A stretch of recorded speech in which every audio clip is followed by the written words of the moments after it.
तृतीय अध्याय की चर्चा, कर्मयोग नामक योग, इस तृतीय अध्याय की चर्चा हम लोगों ने प्रारंभ की है। 33वें श्लोक की चर्चा चल रही थी कि जहां पर अर्जुन ने कहा था प्रारंभ में ही कि मुझे बड़ी असमंजस होती है, आप मेरी बुद्धि को मानो मोह में डाल रहे हैं, कभी तो ज्ञान की बातें करते हैं, कभी कर्म की उपयोगिता अधिक बताते हैं, कभी ज्ञान की, आप मुझे निश्चित रूप से एक संदेश दीजिए। और उसी के उत्तर में भगवान श्री कृष्ण कहते हैं कि दो मार्ग अलग अलग हैं और दोनों मार्ग उस परम सत्य की ओर ले जाते हैं, पर अर्जुन तेरी अभी जो स्थिति है उसको देखते हुए तुझे कर्मयोग पहले करना पड़ेगा। अधिकांश लोगों को पहले कर्मयोग को ही लेना पड़ेगा, क्योंकि वह उसके स्वभाव से विपरीत नहीं है, स्वभाव के अनुकूल है। कर्म करना ही मानो हमारा स्वभाव है, हमारा मन उस अनुकूल हो जाएगा कि हम अपने मन के द्वारा उस परम सत्य की उपलब्धि अपने चित्त में कर पाएंगे, मन को एकाग्र कर पाएंगे, मन को शांत कर पाएंगे। तब हम उस ज्ञान को अपने जीवन में पाएंगे, अपने मन में पाएंगे और हमारे जीवन में हम ला सकते हैं। और फिर श्री कृष्ण भगवान ने यज्ञ की भावना भी प्रस्तुत की कि यदि तुझे परम ज्ञान की प्राप्ति हो भी गई हो तो भी यज्ञ की भावना, यज्ञ का महान चक्र चल रहा है, उसको भावना को देखते हुए भी तुझे कार्य करना पड़ेगा। और फिर तीसरी भावना कहते हैं, यज्ञ की भावना के अलावा भी एक और भावना कहते हैं कि तुझे इस प्रकार से लोक संग्रह के लिए, लोगों के कल्याण के लिए, विश्व के कल्याण के लिए, यदि तुझे परफेक्शन प्राप्त हो भी गया हो, यह तो तुझे भ्रामक धारणा हो गई है कि तू उस ज्ञान की स्थिति को पहुंच गया है, और यदि तू पहुंच भी जाए बाद में तो भी लोक संग्रह की भावना से ज्ञानी को दूसरों के लिए कार्य करना चाहिए। और इतना ही नहीं, ज्ञानियों को जो दूसरे कर्म करते हैं उनको विरत नहीं करना चाहिए, उनकी बुद्धि को भ्रम में नहीं डालना चाहिए। और इसीलिए कहा कि मैं स्वयं भी यदि कार्य करना बंद कर दूं तो मुझे देख करके सभी लोग कार्य करना बंद कर देंगे और समस्त विश्व के विनाश के लिए मैं कारणभूत होऊंगा। मैं भी सतत कार्य करता हूं, उस प्रकार से तुझे भी सतत कार्य करना होगा। और इस प्रकार से यदि है यम न वर्ते यम जातु कर्मण्य तंदितः मम वर्तमानुवर्तन्ते मनुष्या पार्थ सर्वश, यह कहते हुए कहा कि जो ज्ञानी हैं वे भी ऐसा ही समझते हैं कि जो कर्म है यह कर्म मैं नहीं कर रहा हूं, गुणा गुणेषु वर्तन्त तत्ववित्तु महाबाहो गुण कर्म विभागयो गुणा गुणेषु वर्तन्त इति मत्वा न सज्जते। वह कर्म जो करते हैं वे बंधते नहीं हैं, वे अपने आप को एक निमित्त मानकर ही कार्य करते हैं और इसीलिए बंधते नहीं हैं। और फिर श्री कृष्ण कहते, भगवान कहते हैं, उस्सीदेर्यु में लोका न कुर्याम कर्म चेदहम संकरस्य च कर्ता स्याम उपहन्यामिमः प्रजा सक्तः कर्मण्य विद्वांसो यथा कुर्वन्ति भारत कुर्याद्विन्ता तथा सक्तः अचिकीर्षु लोक संग्रहम। लोक संग्रह की भावना से भी तुझे कार्य करना चाहिए। न बुद्धि भेदम जनयेद अज्ञानाम कर्म संगीनाम जोशेयत सर्वकर्माणि विद्वान युक्त समाचरण।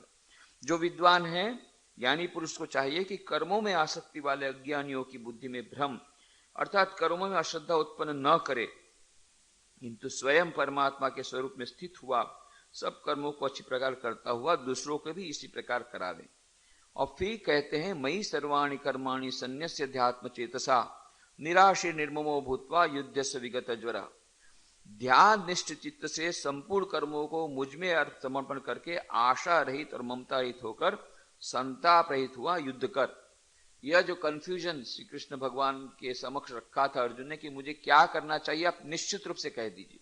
कभी कहते हैं ज्ञान की बात, कभी कहते हैं कर्म की बात, अब निश्चित रूप से मुझे कह दीजिए कि मुझे क्या करना चाहिए। अभी निश्चित रूप से श्री कृष्ण भगवान ने बिना किसी प्रकार की दुविधा के कह दिया, तुझे युद्ध करना ही श्रेयस्कर है, युद्ध कर। पर किस प्रकार से युद्ध कर, 5 शर्तें बताई। ध्यान निष्ठित से संपूर्ण कर्मों को मुझे समर्पण करते हुए, निराशी मन आशा रहित होकर के, ममता रहित होकर के, संताप रहित होता हुआ तू कर्म कर, तो यह कर्म भी तुझे बांधेगा नहीं, वरन तेरी मुक्ति का वह कारण बनेगा। ये मे मतमिदम नित्यम अनुतिष्ठन्ति मानवा श्रद्धावंतो अनसूयंतो मुच्यन्ते तेपि कर्म भी। जो कोई भी मनुष्य दोष बुद्धि से रहित और श्रद्धा से युक्त हुए सदा ही मेरे इस मत के अनुसार बरतते हैं, वे पुरुष संपूर्ण कर्मों से छूट जाते हैं। और फिर श्री कृष्ण कहते हैं, ये त्वेदिदभ्यसूयन्तो नानुतिष्ठन्ति मे मतम सर्व ज्ञान विमूढ़ास्तान विद्धि नष्टान चेतस। और जो दोष दृष्टि वाले मूर्ख लोग इस मेरे मत के अनुसार नहीं बरतते हैं, उन संपूर्ण ज्ञानों में मोहित चित्त वालों को तू कल्याण से भ्रष्ट हुए जान। तो यहां पर यह भी निश्चित रूप से कह दिया कि जो इस प्रकार से मेरे मत के अनुसार नहीं चलते हैं और दूसरे लोगों को भ्रम में डालते हैं, वे स्वयं भी नष्ट होते हैं, दूसरों को भी नष्ट करते हैं। अंधे नीव नियमाना यथांधाः अविद्यायाम अंतरे वर्तमाना स्वयं धीरा पंडितम मन्यमाना जगन्य मूढ़ा ददम्यमाणा अंधे नेव नियमाना यथांधा। कठोपनिषद ने कहा कि अंधा जिस प्रकार से दूसरे अंधे को बाहर प्रदर्शित करता है, अविद्यायाम अंतरे वर्तमाना, उसके भीतर में तो अविद्या है, वह ठीक ज्ञान जानता नहीं क्या ज्ञान है क्या नहीं, परंतु अपने आप को बड़ा पंडित मानता है। अविद्यायाम अंतरे वर्तमाना, और अपने आप को पंडित मानते हुए क्या करता है, दूसरों को मार्गदर्शन करता है। तो क्या होता है, जैसे अंधा दूसरे अंधे को मार्गदर्शन करे, वो दोनों भटक जाते हैं। उसी प्रकार से श्री कृष्ण भगवान कहते हैं, जो मेरे इस मत के अनुसार नहीं बरतते हैं उनका नाश हो जाता है और दूसरों के नाश के भी वे कारण बनते हैं। और फिर श्री कृष्ण भगवान कहते हैं, क्यों ऐसा कह रहे हैं, क्यों बार बार कह रहे हैं कर्म की इस प्रकार से पराकाष्ठ, कर्म के उपयोगिता, कर्म के महत्व को इतना अधिक कह करके क्यों कह रहे हैं? इसलिए कह रहे हैं कि अधिकांश हम लोग जो हैं, अधिकांश लोग उस समय भी, आज तो और भी अधिक हम लोग चंचल हो गए, आज तो हम और भी अधिक रजोगुणी हो गए, उस समय भी मनुष्य का जो स्वभाव है, वो मनुष्य मात्र का स्वभाव ऐसा है कि उसका मन चंचल रहता है। और इसीलिए कहते हैं कि मनुष्य मात्र के लिए कहते हैं कि इस प्रकार से कर्म ही सर्वोपरि है, कर्म करना ही होगा। क्यों करना होगा? सदृशम चेष्टते स्वस्याः प्रकृते ज्ञानवानपि प्रकृतिं यान्ति भूतानि निग्रह किम करिष्यति। सदृशम चेष्टते स्वस्याः प्रकृते ज्ञानवान अपि प्रकृतिं यान्ति भूतानि निग्रह किम करिष्यति। इस 33वें श्लोक की हम चर्चा कर रहे थे, जहां कहा गया भूतानि, भूतानि माने सभी प्राणी, प्रकृतिम, प्रकृति को, यान्ति, यान्ति माने प्राप्त होते हैं, अर्थात अपने स्वभाव से परवश हुए कर्म करते हैं। सभी प्राणी प्रकृति को प्राप्त होते हैं। प्रकृति को प्राप्त होना मतलब प्रत्येक मनुष्य का, प्रकृति, मनुष्य की प्रकृति है, उसका स्वभाव क्या है, कार्य करना। तो अपने सभी प्राणी प्रकृति को प्राप्त होते, कहना का मतलब अर्थात अपने स्वभाव से परवश होकर के कर्म करते हैं। ज्ञानवान अपि, सभी लोग मतलब जो अज्ञानी जन हैं, अधिकांश लोग हैं, वे लोग तो इस प्रकार से स्वभाव से परवश हुए कर्म करते हैं, कर्म करना पड़ता है।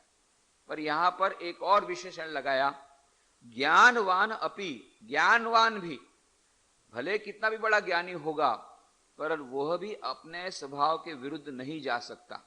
उसका स्वभाव उसे, उस स्वभाव के कारण वह उसे मानो जबरदस्ती कार्य में लगाएगा। स्वस्याः प्रकृते है, स्वस्याः प्रकृति माने अपनी प्रकृति के, सदृशम अनुसार, चेष्टते, चेष्टा करता है। ज्ञानी भी इस प्रकार से अपनी प्रकृति के अनुसार चेष्टा करता है। फिर इसमें निग्रह किम करिष्यति, हठ क्या करेगा? निग्रह, निग्रह करना माने संयम करना, रोकना या हट करना।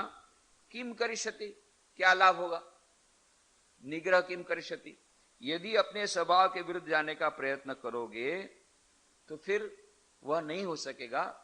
किम करिष्यति, निग्रह किम करिष्यति, निग्रह से, निग्रह क्या करेगा? कुछ नहीं कर सकता।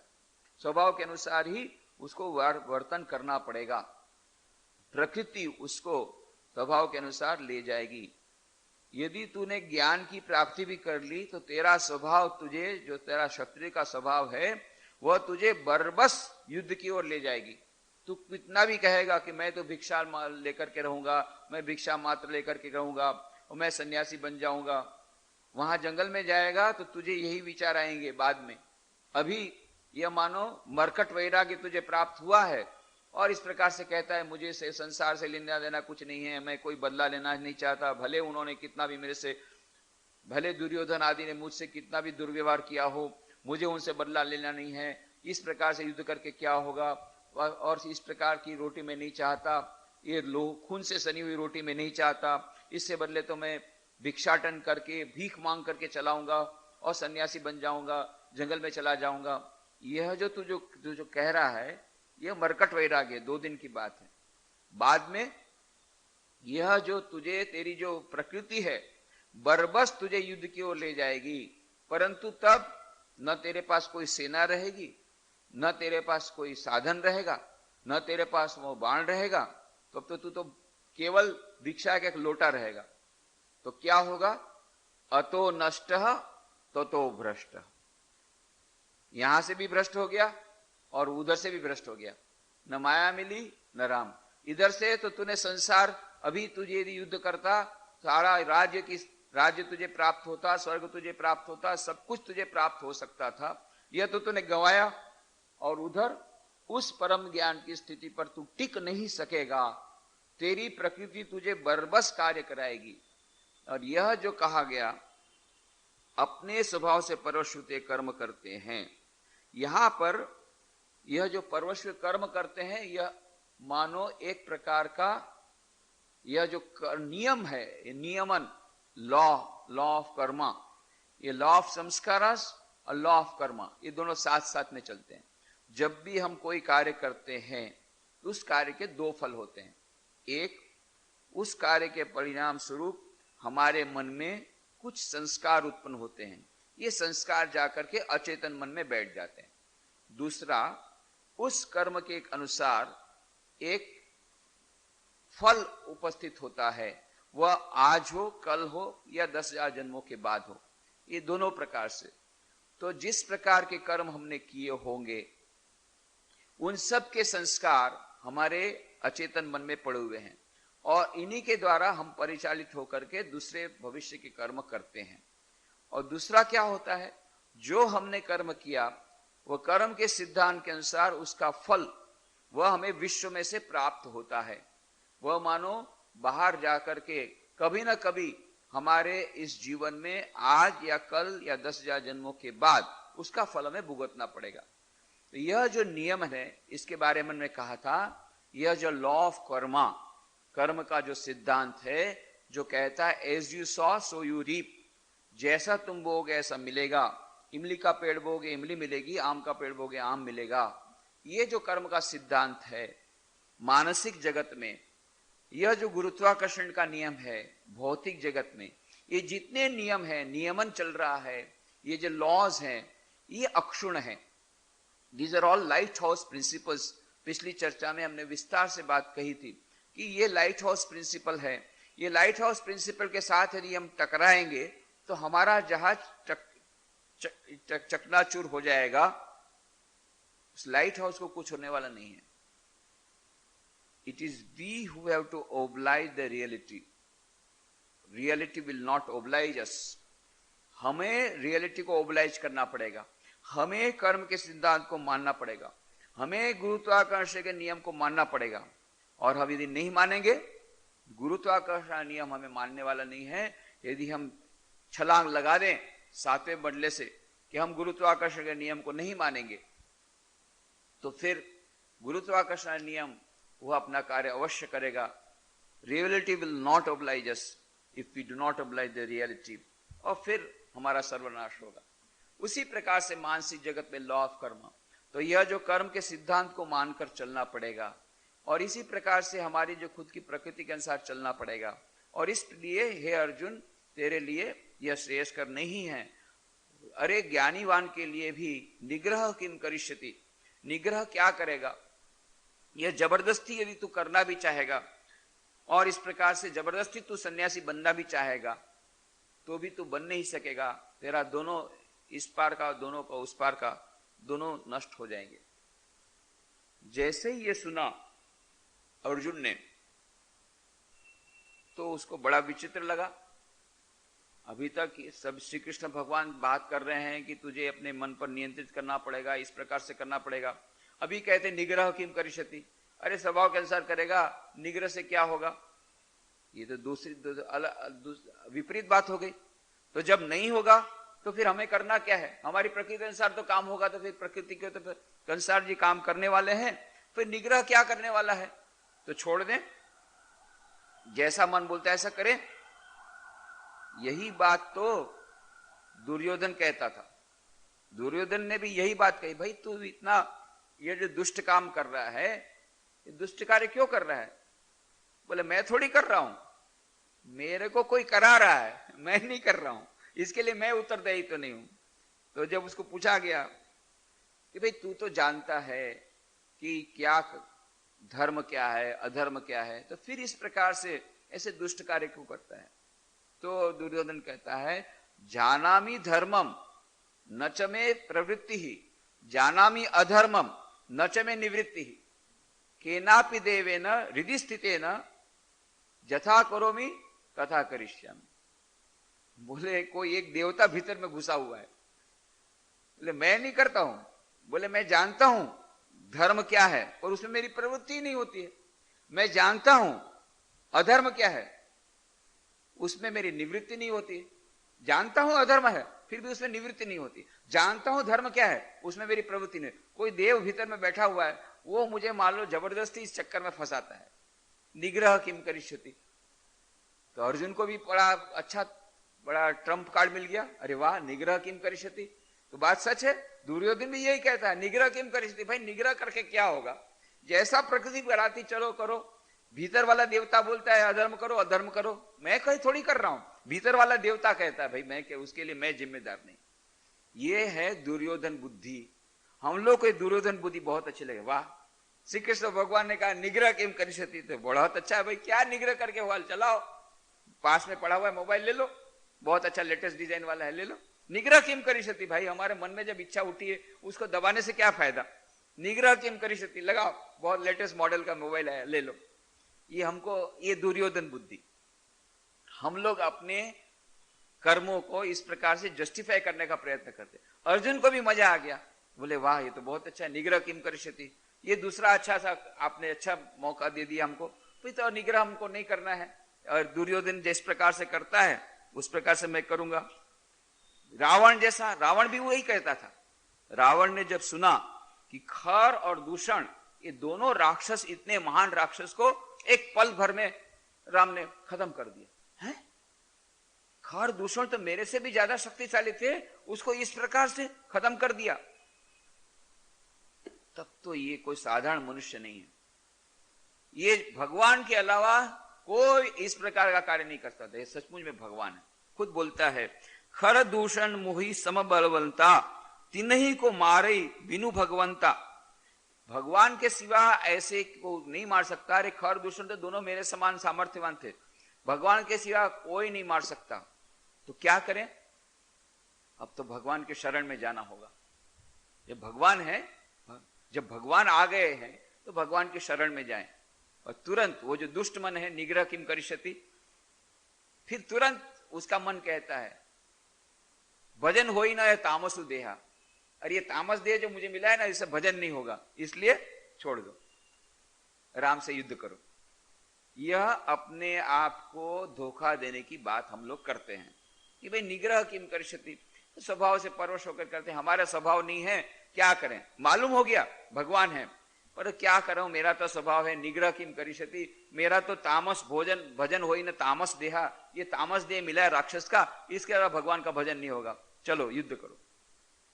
यह मानो दुर्योधन बुद्धि, रावण की बुद्धि दुर्योधन, ये हमारे भीतर बैठे हुए हैं। ये दुर्योधन हम बोलता है भाई हम तो जवाब जिम्मेदार नहीं है, और तो भीतर में देवता जो बैठा है वो जैसा कराते हम करते हैं। निग्रह किम करिष्यति, निग्रह कैसे होगा। ये श्री कृष्ण भगवान तुरंत समझ गए अर्जुन के मन में ये सब चल रहा है, तुरंत समझ गए कि ये दूसरी लाइन में जा रहा है। इसलिए तुरंत उन्होंने फिर बताया कि सदृशम चेष्टते स्वस्याः प्रकृते ज्ञानवान अपि प्रकृतिम यान्ति भूतानि निग्रह किम कर्षति। और फिर तुरंत बताया, ये फिर कंफ्यूजन नहीं करेगा, फिर बोलेगा अच्छा निग्रह किम कर्षति, चलो तब तो फिर जैसा मन कहता है ऐसा करो। तुरंत कहा इंद्रियस्यार्थे राग द्वेषो व्यवस्थितौ तयोर्न वशमागच्छेत् तौ ह्यस्य परिपन्थिनौ। इंद्रियस्य अर्थे राग द्वेषौ व्यवस्थितौ तयो न वशम आगच्छेत् तौ ही अस्य परिपन्थिनौ। इंद्रियस्य माने इंद्रिय, इंद्रियस्य दो बार दिया। इंद्रिय के काम, अर्थे माने अर्थ में, अर्थात सभी इंद्रियों के भोगों में व्यवस्थितौ माने जो स्थित है, राग और द्वेष जो हैं, तयोः उन दोनों के वश में न आगच्छेत नहीं आना चाहिए। ही क्योंकि अस्य इसके तौ माने दोनों ही, परिपंथिनौ कल्याण मार्ग में विघ्न करने वाले महान शत्रु हैं। परिपंथिनौ परि मतलब मार्ग के शत्रु हैं। कौन से? कल्याण मार्ग में विघ्न करने वाले महान शत्रु हैं। इंद्रिय के अर्थ में अर्थात सभी इंद्रियों के भोगों में स्थित जो राग और द्वेष हैं, उन दोनों के वश में नहीं होना चाहिए, क्योंकि इसके वे दोनों ही कल्याण मार्ग में विघ्न करने वाले महान शत्रु हैं। विचित्र बात, अभी तो आप कहते हैं कि निग्रह किम करिष्यति, निग्रह से क्या फायदा होने वाला है, सब तो परवश काम करते हैं, अभी बोलते हैं नहीं निग्रह करना चाहिए। तो कहने का मतलब यह है, जब कोई कहा जाता है अरे वहां तो नहीं पहुंच सकेगा, क्यों कहा गया? लड़के को जब बोला नहीं पहुंच के बताऊंगा, अरे साइकिल के द्वारा उतना ज्यादा नहीं सकता, मैं साइकिल में जाके बताऊंगा। ये मानो बच्चों को एक और उत्तेजित करने के लिए, प्रोत्साहित करने के लिए हम लोग करते हैं। यदि उसको कहा गया वहां जा, नहीं जाऊंगा, बहुत कठिन का, नहीं। पर यदि बोलेगा अरे तेरे द्वारा नहीं होगा, तू नहीं जा सकेगा, इतने साइकिलिंग तेरे नहीं होगा, मैं जाके बताऊंगा। इसी प्रकार से श्री कृष्ण भगवान अर्जुन को बोलते निग्रह किम करिष्यति, निग्रह से कुछ नहीं होगा। फिर बताया निग्रह करना पड़ेगा, असंभव नहीं है, बहुत कठिन है। इसलिए बताया कि बहुत कठिन है, उसके लिए तैयार हो जा। ये सरल बात नहीं है। क्यों? अपने स्वभाव के विरुद्ध जाना है, इसलिए निग्रह करना पड़ेगा। पर यह जो निग्रह कहा गया, वह निग्रह किस चीज के लिए कहा गया था? कि जो कर्म करने की तेरी प्रवृत्ति है उसके बारे में कहा गया। पर ये दोष जो राग और द्वेष है उसके वश में होने के लिए नहीं कि राग और द्वेष है तो चलो निग्रह करने से क्या होगा, नहीं, उसमें तो निग्रह करना पड़ेगा। वह यदि निग्रह नहीं करेगा तो तू कल्याण मार्ग से च्युत हो जाएगा। तो ये हमें याद रखना पड़ेगा। कभी कभी हम लोग शास्त्रों को कोट करते हैं, devil can coat scripture, devil can coat scripture, ऐसा कहा गया है। जो शैतान होता है वह भी शास्त्रों की बातों को बोलता है। तो हम लोग भी इसी प्रकार के डेविल हैं, कभी कभी इस शास्त्रों को बोलते हैं। गीता में कहा भाई निग्रह किम करिष्यति, तो इसलिए दूसरा वाक्य तुरंत कहा नहीं तुझे निग्रह करना पड़ेगा। निग्रह किम करिष्यति किस लिए कहा गया? कि प्रकृति तेरी है जो कार्य करने की, उसके विरुद्ध तू नहीं जा सकेगा। पर यह जो राग और द्वेष स्थित हैं, ये राग और द्वेष के विरुद्ध में यदि तूने कुछ नहीं किया, इनको यदि तूने उसके वश में यदि तू आ गया, तो फिर महान ये अकल्याण कारक है, तुझे कल्याण मार्ग से च्युत कर देंगे। इंद्रिय के अर्थ में अर्थात सभी इंद्रियों के उपभोगों में स्थित जो राग और द्वेष हैं, उन दोनों के वश में नहीं होवे, क्योंकि इसके वे दोनों ही कल्याण मार्ग में विघ्न करने वाले महान शत्रु हैं। और फिर कहा श्रेयान् स्वधर्मो विगुणः परधर्मा स्वनुष्ठितात् स्वधर्मे निधनम श्रेयः परधर्मो भयावहः। श्रेयान् स्वधर्मः विगुणः परधर्मात् स्वनुष्ठितात् स्वधर्मे निधनम श्रेयः परधर्मो भयावह। स्वनुष्ठितात, स्वनुष्ठितात माने अच्छी प्रकार आचरण किया हुआ, स्व अनुष्ठितात अथवा सु अनुष्ठितात अच्छी प्रकार आचरण किए हुए, पर धर्मात दूसरों के धर्म से, विगुण गुण रहित अपि भी, स्वधर्म अपना धर्म, श्रेयान अति उत्तम है। स्वधर्मे अपने धर्म में, निधनम मरना भी, श्रेयः कल्याणकारक है, और पर धर्म दूसरे का धर्म, भयावह भय को देने वाला है। अच्छी प्रकार आचरण किए हुए, दूसरों के धर्म से गुण रहित भी अपना धर्म अति उत्तम है, अपने धर्म में मरना भी कल्याणकारक है, और दूसरे का धर्म भय को देने वाला है। यहां धर्म जो है यह रिलीजन से संबंधित नहीं है, हालांकि वह भी एक हमारे आधुनिक मानव के लिए बहुत उपयोगी हो सकता है,